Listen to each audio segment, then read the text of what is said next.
गुरुबानी जन्म 15 अप्रैल 1469, मृत्यु 1539। गुरु नानक जी। गुरु नानक जी का जन्म 15 अप्रैल 1469 को रावी नदी के तलवंडी ग्राम में हुआ। रावी नदी के किनारे तलवंडी ग्राम में हुआ। गुरु नानक जी का बचपन से ही झुकाव आध्यात्मिक चिंतन और सत्संग की ओर था। नानक जी के व्यक्तिमत्व में दार्शनिक, योगी, गृहस्थ धर्म सुधारक, समाज सुधारक और कवि के गुण पाए जाते हैं।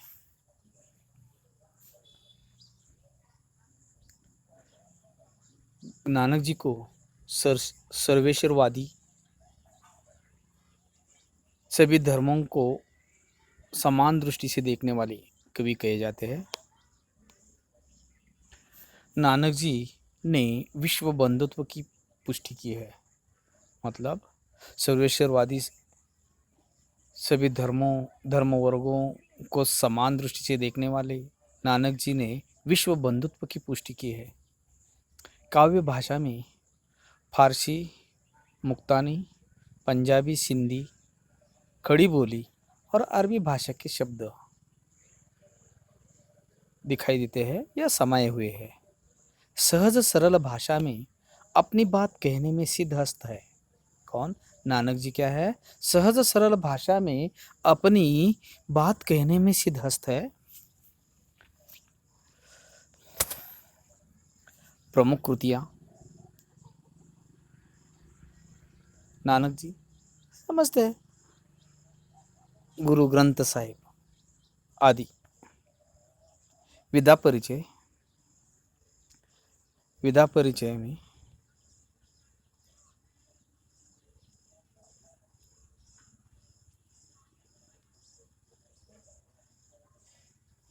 विधा परिचय में पद काव्य रचना की गेय शैली है। उनका जो पद है ना, काव्य रचना की एक गेय शैली है। विकास का मूल स्रोत लोक गीतों की परंपरा माना जाता है। विकास का मूल स्रोत लोक गीतों की परंपरा माना जाता है। पद शैली में विभिन्न छंदों का प्रयोग मिलता है। पद शैली में विभिन्न छंदों का प्रयोग मिलता है। पद शैली की दो निश्चित परंपराएं मिलती है। पद शैली के दो निश्चित परंपराएं मिलती है। एक है संतों की सबद और दूसरों की कृष्ण भक्ति की परंपरा। ये कौन सी है? संतों की सबद और दूसरी कृष्ण भक्तों की परंपरा। नानक पदों में क्या कहा है, ये आप लोगों के सामने रख रहा हूं। नानक पदों में गुरु की महिमा, क्या? गुरु की महिमा,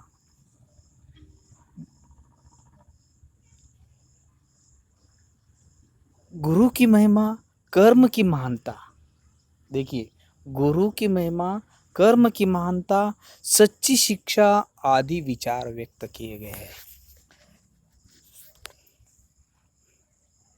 आदि विचार व्यक्त किए गए हैं।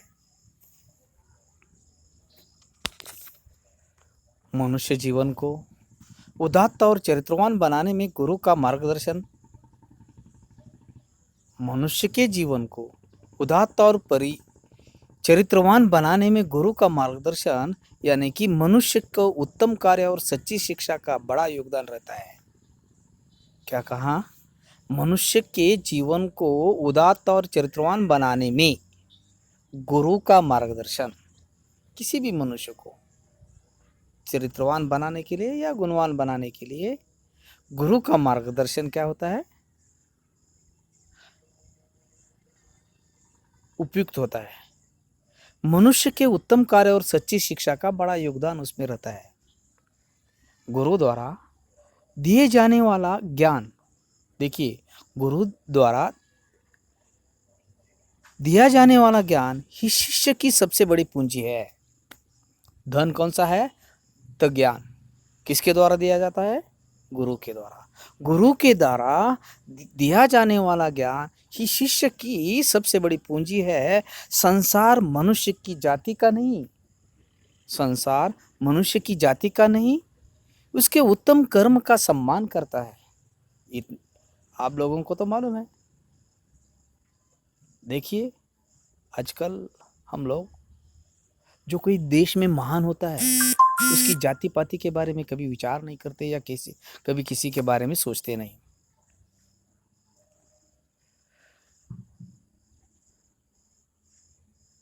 तो देखिए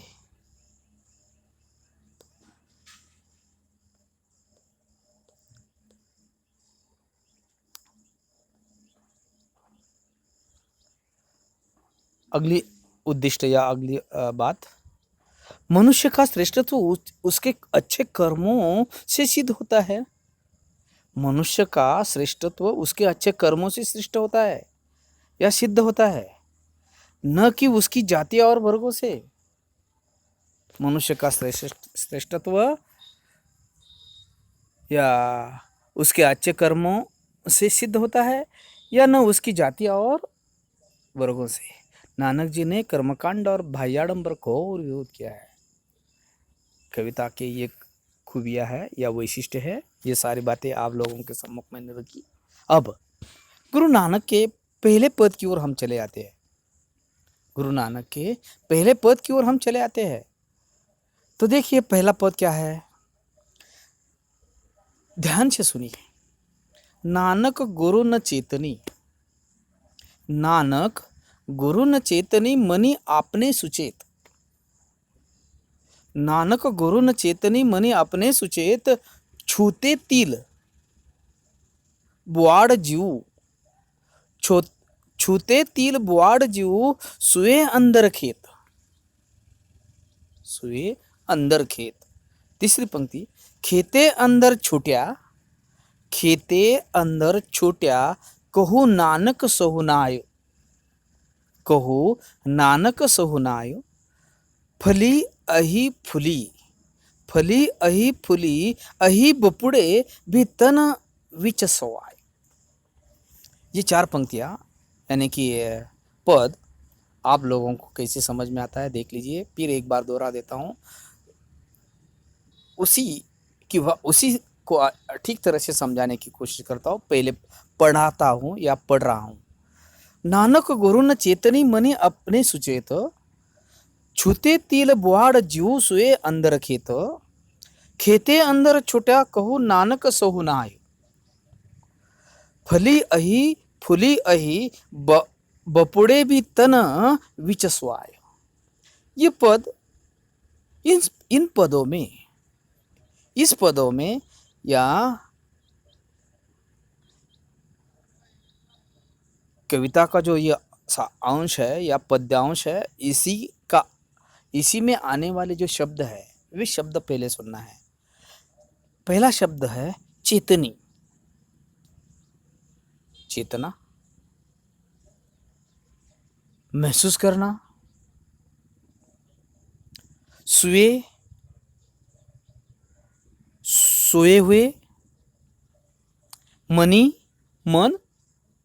अपने, अपने। जीवु, जैसे। सुचेत, चतुर। बुआड़, बुआई। छूट्या, छूट पड़े है। नाह, मतलब नाथ। तन, शरीर। सौ, सहु, सौ, सौ सौ। बपुड़े, बिचारे। स्वाह, स्वाह, राख, रक्षा। अब देखिए फिर एक बार कवि का जो कहना है या उसका जो अर्थ है वो आप लोगों के सामने रख रहा हूं।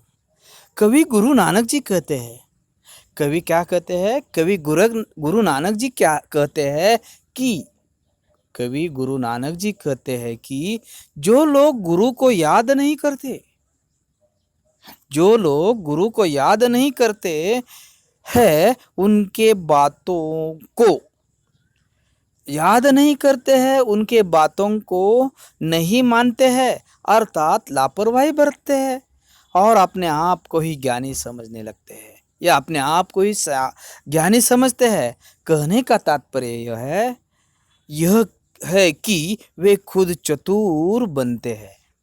कहने का तात्पर्य क्या है? वे खुद को चतुर बनते हैं। वे व्यर्थ ही अनायास उगने वाले तिल की व्यर्थ ही अनायास उगने वाले तिल की उन झाड़ियों के समान होते हैं जो अपने आप को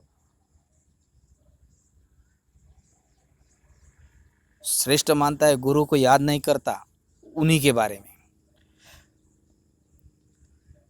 उनके बातों को नहीं मानते हैं, अर्थात लापरवाही बरतते हैं और अपने आप को ही ज्ञानी समझते हैं। कहने का तात्पर्य यह है कि वह खुद चतुर बनते हैं। वे व्यर्थ ही अनायास उगने वाले तिल की उन झाड़ियों के समान होते हैं जो खेत में अंदर से, वो कैसे होते हैं? तिल की उन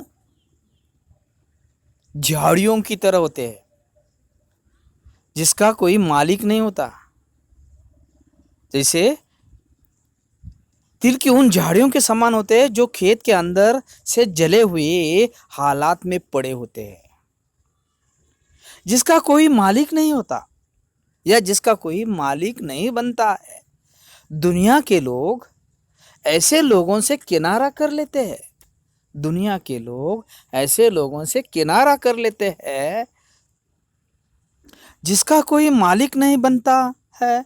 दुनिया के लोग ऐसे लोगों से किनारा कर लेते हैं, यहाँ तक कि ईश्वर भी साथ छोड़ देते हैं। लोग किनारा करते हैं, यहाँ तक जो ईश्वर है, परमात्मा है, परमेश्वर है, वह भी क्या करते हैं? साथ छोड़ देते हैं। यह पहला दोहा, और उसी के साथ उन्हें और कई बातें उन्होंने कही है। नानक जी कहते हैं कि वैसे तो वे फलते फूलते दिखाई देते हैं। नानक जी का कहना है कि वैसे तो वे फलते फूलते दिखाई देते हैं, पर उनके भीतर झांक कर देखा तो गंदगी और मैल के सिवाय कुछ और दिखाई नहीं देता। गंदगी और मैल के सिवाय कुछ और दिखाई नहीं देता। वैसे ही खेत में जली हालत में पड़े तिल की स्थिति, बोला ना पहले, तिल के पेड़ियों झाड़ियों की तरह, पेड़ की तरह उनकी स्थिति होती है। बिल्कुल उसी तरह वैसे ही खेत में जली हालत में पड़े तिल की स्थिति में वास्तविक मालिक के बिना कुछ और ही हो जाता है। मालिक के बिना कुछ और ही हो जाता है। ऐसे में दीन दुखी लाचार तिलों की फली में राख ही होती है। ऐसे ही दीन दुखी लाचार तिलों की फली में राख ही होती है। कहने का तात्पर्य यह है कि गुरु के सानिध्य के बिना यह जीवन बेकार है। गुरु के सानिध्य के बिना यह जीवन बेकार है। आप लोगों को तो मालूम है इसके सर कई उदाहरण। गुरु बिना आप लोगों को कई ऐसी बातें भी मालूम हैं। कई इससे पहले कई उदाहरण आपने देखे होंगे कि शायद गुरु बिन ज्ञान नहीं, गुरु बिन ज्ञान नहीं। जाने दो, ये बात आप लोगों के लिए यहाँ काफ़ी है। जो अर्थ, भावार्थ और वास्तविक जो अर्थ है वो मैंने रखने का प्रयास किया। अब दूसरी है, जल मोह घसी करी, जली मोह घसी करी, मति कागद करी सारू। चली मोह घसी करी, मति कागद करी सारू, भाई कलम करी चितु लेखारी, गुरु पूछी लिखू बेचारी। गुरु पूछी लिखी बेचारी, लिखू अंत न पारावार, लिखू अंत न पारावार। ये कैसा दोहा है देख लीजिए, सॉरी पद है। जली मोह घसी करी, जल जल, जली मोह घसी करी मति कागद करी सारू, भला भाई कलम करी चितू लेखारी, गुरु पुछ लिखु बेचारी, लिखू अंत न पारावर। शब्दार्थ इसमें जो आए हैं, फिर एक बार शब्दार्थ की ओर चले जाते हैं। जली जलाकर, घसी घिसकर, मसी स्याही, मसी स्याही, सारू बढ़िया, भाऊ प्रेम, पूछी पूछकर, पारावार आर पार सीमा। बाकी तो समझते हैं। तो ये दोहा इस प्रकार है, सॉरी ये पद इस प्रकार है। जली मोह घसी करी मति कागद करी सारू, भाई कलम करी चतु लेखारी, गुरु पूछी लिखु बेचारी, लिखु अंत न पारावार। इसका जो अर्थ है वह इस प्रकार दिखाई देता है मेरे ख्याल से। कवि कहते हैं कि भाई, कवि कहते हैं कि भाई मोह या माया को जलाकर, मोह या माया को जलाकर उसे घिस कर शाही बना लो। कवि कहते हैं इस पद में, कवि कहते हैं भाई मोह या माया को जलाकर उसे घिस कर शाही बना लो, बुद्धि या अकल को श्रेष्ठ, बुद्धि या अकल को श्रेष्ठ मतलब सुंदर कागज बना लो। प्रेम भाव की कलम बनाओ, कागज किसको बनाओ? उसे घिसकर स्याही बना लो। किसे घिसकर?